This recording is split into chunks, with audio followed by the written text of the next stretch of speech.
Hôm nay là ngày cuối cùng của năm 2025. Mình làm một vlog tổng hợp những hình ảnh đáng nhớ mà mình đã ghi lại trong suốt một năm vừa qua, lần lượt theo từng tháng nhé. Đầu tiên là tháng 1, mình tự quay mình bên một tấm bảng vẽ trang trí bằng phấn. Cái này thuộc dự án dài hơi của mình tên là Hà Nội Mini True, chắc nhiều bạn biết rồi. Bạn nào chưa biết thì đợi thêm vài tuần nữa, khoảng Tết âm, mình sẽ có video kể rõ hơn. Đến tháng 2, những hình ảnh ấn tượng nhất với mình trong tháng 2 là cuộc thi thổi cơm ở hội làng Thị Cấm thuộc phường Xuân Phương, Nam Từ Liêm cũ. Cái này mình cũng sẽ có video cụ thể sau. Sang tháng 3, mình đi dự một sự kiện nhỏ trong ngành sách là buổi tọa đàm nhân dịp ra mắt mấy cuốn sách về đề tài pháp y của Nhã Nam. Cho mọi cái vấn đề trao trả hải cốt thì phải pháp y, nhà nước giao cho phép quân đội làm cái đó là nhiều, gần như vì nó bí mật. Bác vừa nói là thầy thuốc ưu tú Ngô Hường Dũng, nguyên phó viện trưởng phụ trách chuyên môn của Viện Pháp y Quốc gia đấy. Tháng 4, mình bận hoàn thành các khâu để sang tên sổ đỏ cho căn hộ mình mới ký hợp đồng mua hồi tháng 3. Không đi đâu, quay được con chào mào này thôi này. Tháng 5, mình nhận lại nhà từ khách thuê của chủ cũ. Họ mua được căn khác rộng hơn cùng khu nên trả, chứ mình không đòi đâu. Nhận lại xong thì mình vào ở mấy hôm cho nhà biết mặt chủ, kết hợp dặm vá sửa sang mấy chỗ để đón khách thuê mới.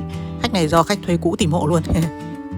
Tháng 6, mình đi Hồng Kông lần đầu và quay cả mớ clip đến giờ vẫn chưa khoe hết. Mớ clip ở Hồng Kông cũng là nguyên nhân chính khiến sau đó mình lập kênh này. Tháng 7 thì trời nóng quá, mình hầu như chỉ ở trong nhà nên chỉ có video quay các tư thế ngớ ngẩn của con Piki thôi. Tháng 8, trời vẫn nóng và mình vẫn ở tịt trong nhà, nhưng được cái ra ban công thì ngắm được máy bay tập luyện cho lễ kỷ niệm 80 năm Quốc khánh. Đây cũng là thời điểm mình lập kênh này nên nhiều hình ảnh sự kiện đã có video dài nhắc riêng, nhưng mình cứ nhắc sơ sơ lại cho đủ lễ bộ nhé. Tháng 9, cờ hoa rộn ràng mừng 80 năm Quốc khánh. Video tập hợp các cảnh cờ treo khắp phố kết hợp mấy câu càu nhàu của mình đến nay vẫn là video nhiều like nhất trên kênh. Các bạn xem chưa?